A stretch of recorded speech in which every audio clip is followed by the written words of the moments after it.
हाय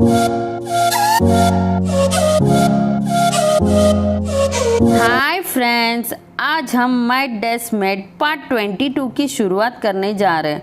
अगर आपने इस चैनल को सब्सक्राइब नहीं किया तो इस चैनल को सब्सक्राइब कर लीजिए। Let's begin. सियांची रेस्ट रूम में होती है और वो कहती है मैं आज एंटी फैन बन के ही रहूँगी। और वो देखती है एक चेयर पे वूशिया का नाम लिखा होता है और दूसरी चेयर पे जियान का।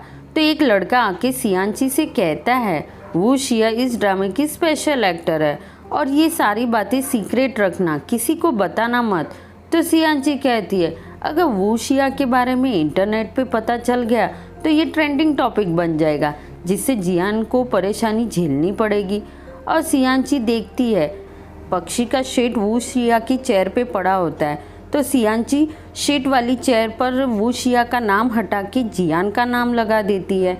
कॉस्ट्यूम आर्टिस्ट जियान से कहती है तुमने जो कपड़े पहने हैं उस कपड़ों को खराब मत करना। अगर ये कपड़े खराब हो जाते हैं तो इस ड्रामा में हम आगे काम नहीं कर पाएंगे, हमें शूटिंग रोकनी पड़ेगी। तो जियान हाँ कहता है। सियांची भी ये सारी बातें सुनती है और कहती है मेरी इस हरकत की वजह से क्रू स्टाफ के लिए परेशानी बढ़ जाएगी। मैं जियान को परेशान करने के लिए क्रू स्टाफ के साथ में ऐसा नहीं कर सकती। जियान अपने नाम वाली चेयर पे बैठने जा रहा होता है तो सियांची जियान को धक्का मार के खुद ही बैठ जाती है और वो बर्ड वाला शीट सियांची के कपड़े पे लग जाता है। जियान सियांची के साथ में डायलॉग की प्रैक्टिस कर रहा होता है तो जियान सियांची से कहता है मुझे माफ़ कर दो, मैंने तुम्हारा दिल दुखाया। मुझे तुमसे दिल दुखाने वाली बातें नहीं करनी चाहिए थी। सियांची भी ये सारी बातें सुनकर उसे ऐसा लगता है कि जियान उससे सच में माफ़ी मांग रहा है और उसे देखती ही रह जाती है। तो जियान सियांची से कहता है तुम अपनी लाइन तो बोलो। सियांची कहती है मुझसे नहीं होगा और वो उठ जाती है। जियान भी देख लेता है कि सियांची के कपड़े पे पक्षी का शीट लग गया है और वो हंसने लग जाता है। सियांची कपड़ों को साफ कर रही होती है तो एक आदमी आके कहता है बहुत सारा सामान है, कोई मुझे सामान उठाने में हेल्प कर सकता है। तो सियांची हेल्प करने के लिए चली जाती है। वू का भी इस ड्रामे में जियान के साथ में सीन होता है तो डायरेक्टर वू को सारी बातें समझाते हैं सीन के हिसाब से, पर वू से बार बार गलती होती है। तो डायरेक्टर वू से कहते हैं अगर तुम इस तरह से करती रहोगी तो मैं तुम्हें इस ड्रामा से निकाल दूंगा। तो वो रिक्वेस्ट करती है तो जियान भी डायरेक्टर को कहता है एक्सपीरियंस नहीं है तो गलती होगी, पर उसे मौका दे दो, वो ठीक से करेगी। जियान भी सीन ख़त्म करके रेस्ट रूम में आता है और जियान सियांची को ढूंढ रहा होता है। बॉक्स सियांची पे गिरने वाला होता है, इतने में जियान आके बॉक्स को पकड़ लेता है। सियांची जियान दोनों एक दूसरे को देखते ही रह जाते हैं। फिर सियांची बॉक्स को देखती है, सीन चेंज होता है, वो दोनों रेस्ट रूम में आते हैं। तब जियान सियांची से कहता है मुझे माफ़ कर दो, मैंने तुम्हारा दिल दुखाया, मुझे तुमसे दिल दुखाने वाली बातें नहीं करनी चाहिए थी। तो सियांची कहती मुझसे ये चीज़ी लाइन नहीं बोली जाएगी, तुम्हें प्रैक्टिस करने के लिए किसी और को ढूंढना चाहिए। तो जियान कहता है मैं ड्रामे की लाइन नहीं बोल रहा हूँ, मैं सच में तुमसे दिल से माफ़ी मांग रहा हूँ। तो सियांची कहती इसकी कोई ज़रूरत नहीं। जियान कहता है मुझे पता था तुम मेरी मदद के लिए आई थी और मेरी हेल्थ। और इतने में सियांची कहती है तुम मुझसे कुछ भी मत बोलो, मैंने तुम्हें माफ़ कर दिया। जियान भी सीन कर रहा होता है और जिसमें जियान बार बार टेक ले रहा होता है क्योंकि वो अपनी एक्टिंग से सेटिस्फाई नहीं होता है। एक्स्ट्रा आपस में बात कर रहे होते हैं कि जियान बार बार ये सीन कर रहा है क्योंकि ये ड्रामा का इम्पोर्टेंट सीन है। डायरेक्टर को पहला ही शॉट पसंद आ गया था पर जियान सेटिस्फाई नहीं, इसलिए वो बार बार कर रहा है। वो इस सीन को रियल दिखाना चाहता है। वो भी ये सब कुछ देख रही होती कि जियान कितना हार्ड वर्क कर रहा है। डायरेक्टर कट कहता है तो सियांची जियान से पूछती है तुम ठीक हो। तो जियान मना कर देता है। सियांची पानी लेने जाती है तो वो वू को देखती है पर वू ने तो नकाब पहना होता है तो वू को वो पहचान नहीं पाती है। सियांची जियान को रेस्ट रूम में लेके जाती है। सियांची पूछती है तुम ठीक हो। तो जियान कहता है हाँ। और इतने में यूसिन जी का फ़ोन आ जाता है सियांची को। यूसिन जी कहता है मोटरसाइकिल पर राइड के लिए चलो। तो सियांची कहती है राइड के लिए, और जियान ये सारी बातें सुन लेता है और वो नाटक करने लग जाता है कि उसकी तबीयत खराब हो गई है। सियांची फ़ोन छोड़ के जियान को ही देखने लग जाती है और पूछती है क्या तुम्हें सर दर्द हो रहा है। तो जियान कहता है हाँ, और सियांची यूसिन जी से कहती है मैं अभी बिजी हूँ। यूसिन जी कहता है ये कहाँ पर गई है। और सियांची जियान से पूछती है हॉस्पिटल जाने की ज़रूरत है। जियान कहता है नहीं, थोड़ी देर में आराम करूँगा तो मैं ठीक हो जाऊँगा। यूसिनजी सियांची से पूछता है तुम जियान के साथ में कहाँ गई थी? तो सियांची कहती मैं शूट पे गई थी। यूसिनजी पूछता है क्या एक्स्ट्रा आर्टिस्ट का काम करना शुरू कर दिया है? तो सियांची कहती है क्रू मेंबर बन के गई थी। वो भी ये सारी बातें सुन लेती है, जिसकी वजह से उसे सियांची पे गुस्सा आ रहा होता है। सन भी देखती है कि वो सियांची को गुस्से में देख रही है। तो सन सियांची से कहती है तुमने ऐसा क्या किया जिसकी वजह से वो तुम्हें गुस्से में देख रही है? और इतने में वो आके सन से कहती है क्या बातें चल रही है, तुम दोनों साथ में क्या कर रहे हो? तो सियांची कहती है हम दोनों आजू बाजू से गुजर रहे थे। वो कहती है हाँ ये सच है? तो सन कहती है हाँ ये सच है। फिर से सियांची और सन बैठ के बातें कर रहे होते। तो सन कहती वो को नहीं पता चलना चाहिए कि हम दोनों आपस में बातें कर रहे हैं। तो सियांची कहती हमें जगह बदलनी चाहिए। अब वो आके कहती है क्यों तुम दोनों को जगह बदलनी चाहिए? दोनों शॉक हो जाती है और वो कहती है सन मैंने तुम्हें पहले ही कहा था कि तुम सियांची से कोई रिलेशन नहीं रखोगी और फिर भी तुमने मेरी बात नहीं मानी। तो सन वू से सॉरी कहती है मैं तुम्हें अपसेट नहीं करना चाहती थी। वो कहती है और अब से तुम हमारे ग्रुप में नहीं हो। सियांची सन से कहती है मेरी वजह से ये सब कुछ हुआ ना? तो सन कहती है तुम्हारी कोई गलती नहीं, कभी ना कभी तो ये होने वाला ही था, वो मुझे माफ़ नहीं करेगी।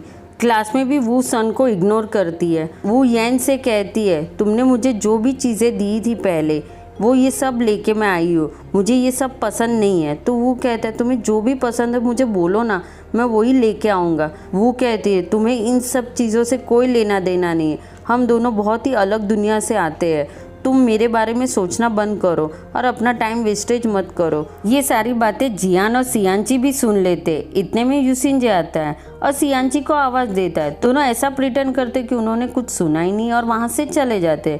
वो रेडियो स्टेशन पे आती है तो स्टूडेंट वो से कहती है तुम ठीक हो? तो वो पूछती है क्या हुआ है? तो स्टूडेंट कहती है तुमने अपने बारे में स्कूल पोस्ट बार में नहीं पढ़ा है। तो सियांची भी वो के बारे में पढ़ रही होती है। वो ड्रामे में एज अ सर्वेंट एक्टिंग कर रही है।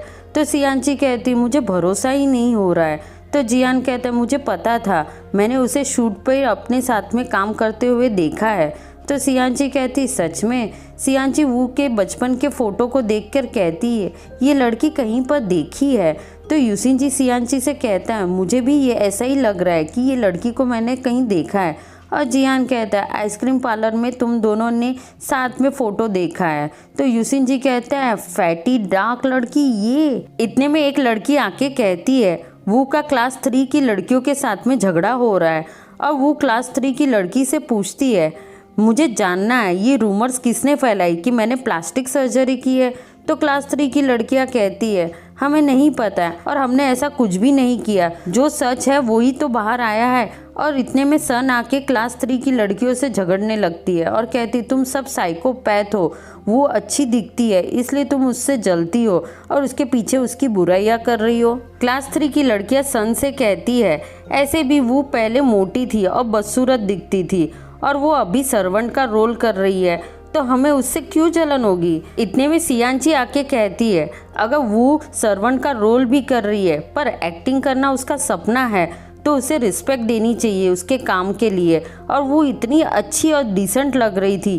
तो क्लास 3 की लड़कियां कहती है एक तो वो एक्स्ट्रा का रोल कर रही है और तुम कहती वो डिसेंट लग रही है, तो तुम उसके गुणगान गाओ ना, तुम उसके फैन बन जाओ ना। ऐसी सब बातें कर रही हो जैसे वो सुपरस्टार हो और ऐसी सब बकवास हमारे सामने मत करो।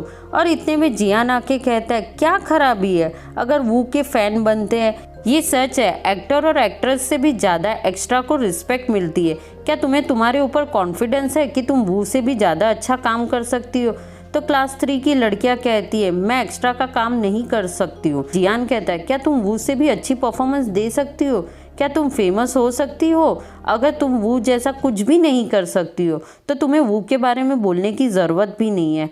और वो भी जियान को देखती रह जाती है क्योंकि आज सियांची सन जियान सब वो के लिए फाइट कर रहे होते हैं और अच्छी बातें बोल रहे होते। इतने में यूसिन जी चल के आता है और कहता है, क्या तुम सब क्लास 3 को फिर से समझाना पड़ेगा कि स्कूल में कैसे रहना चाहिए? मैं यहाँ पर हूँ और कोई भी वो को बुली नहीं कर सकता है। टेंशन मत ले फैटी, मैं आ गया। तो वो कहती है, कौन है फैटी? तो यूसिन जी कहता है, फैटी तुम सच में अच्छी थी अपने आप को छुपाने में। हम किंडरगार्टन में स्कूल मेट थे, सच है ना? और तुमने हमें क्यों नहीं बताया? तो वो कहती है, ज़रूरी नहीं था। इतने में मिस चैंग आती है और सारे स्टूडेंट को कहती है, ये स्कूल है, तुम सबको पढ़ना लिखना नहीं है। और सारे स्टूडेंट भाग जाते हैं। मिस चैंग वू से पूछती है, तुम ठीक हो? तो वो कहती है, ठीक हो। तो मिस चैंग कहती है, तुम पढ़ाई पे ध्यान दो, ये मैटर मैं देख लूँगी। वो लाइब्रेरी जा रही होती है और उसी वक्त ब्यूटी क्लब की लड़कियां आपस में बात कर रही होती। ये सब कुछ वो की वजह से हो रहा है। सब हमारे बारे में भी बातें कर रहे हैं कि हमने भी प्लास्टिक सर्जरी की है, तो क्या हमें क्लब छोड़ देना चाहिए? और वो भी सुन के दुखी हो जाती है और लाइब्रेरी में जाके बहुत रोती है। सन सियांची से कहती है, मैंने वो की आंखें लाल देखी, शायद वो रो रही थी। तो सियांची कहती है, इसकी जगह कोई और होता तो वो ऐसे ही करता। हमें ढूंढना चाहिए जिसने भी वू के बारे में ये पोस्ट डाला हो। जियान कहता है, रूमर्स पूरी स्कूल में फैल गई है, अगर हम उस इंसान को ढूंढ भी ले तो भी गॉसिप तो बंद नहीं होगी। तो यूसिन जी कहते हैं, फिर से कोई रूमर्स फैलाएगा तो ये सब मैं होने नहीं दूंगा, इन सब चीज़ों का मैं ध्यान रखूंगा। तो जियान कहता है, एक रास्ता है ये रूमर्स को रोकने के लिए, हमें सच बताना होगा। तो सियांची कहती, सच? मिस चैंग मिस्टर गो से पूछती है, ये किसने किया? ये कंप्यूटर से पता चल रहा है? तो मिस्टर गो कहते हैं, बहुत ही मुश्किल है, जिसने भी ये पोस्ट डाला होगा उसने अपना नाम बदल के ही डाला होगा, तो आसान नहीं है फाइंड आउट करना। वो अपना मोबाइल देखती है तो सन ने उसे बहुत सारे मैसेज किए होते हैं और लिखा होता है, तुम टेंशन मत लो, ये सारी बातें दिल पे मत लो। आई एम सॉरी, तुम्हें नहीं पसंद था कि मैं सियांची से रिलेशन रखूं, मैंने तुमसे छुपाया था, मेरी गलती थी। और ये सब पढ़ के वो सन को मैसेज करती है, मैं ठीक हूँ और तुम टेंशन मत लो। दूसरे दिन वो स्कूल में आती है तो सारे स्टूडेंट नोटिस बोर्ड के पास खड़े होते हैं और वो की तारीफ कर रहे होते हैं। वो नोटिस बोर्ड को देखती है जिसमें लिखा होता है रियल वू, जिसमें उसके बचपन से लेके अब तक के सारे फोटो होते हैं, जिसमें वो मल्टीपल टास्क कर रही होती है। बचपन में वो मोटी होती है, अब वो परफेक्ट दिख रही होती है। वो इमोशनल होके पूछती है, ये स्क्रिप्ट किसने लिखी? तो सन कहती है, अब तुम्हें कोई भी परेशान नहीं करेगा और कोई कुछ नहीं कहेगा कि तुमने प्लास्टिक सर्जरी की है। तो सियांची कहती, ये आइडिया जियान का था, बेस्ट तरीका था रूमर्स को रोकने के लिए, हमने सच बताया। यूसिन जी कहता है, ये सारे फ़ोटो हमने तुम्हारे पापा से लिए और कुछ फ़ोटो हमने सोशल मीडिया से लिए। तुम्हारे फ़ोटो का हमने एग्जीबिशन कर दिया, कैसा लगा? तो वो कहती है, किसने कहा था ये सब गंदे फोटो लगाने के लिए? सब उदास हो जाते हैं। वो कहती है, नेक्स्ट टाइम ऐसा कुछ करना हो तो मुझसे फ़ोटो लेके जाना। और सन और सियांची हंसने लग जाते हैं और ये सब देख के वो भी इमोशनल होके हंसने लग जाती है। और इस तरह से पार्ट 22 का एंड हो जाता है। Bye bye.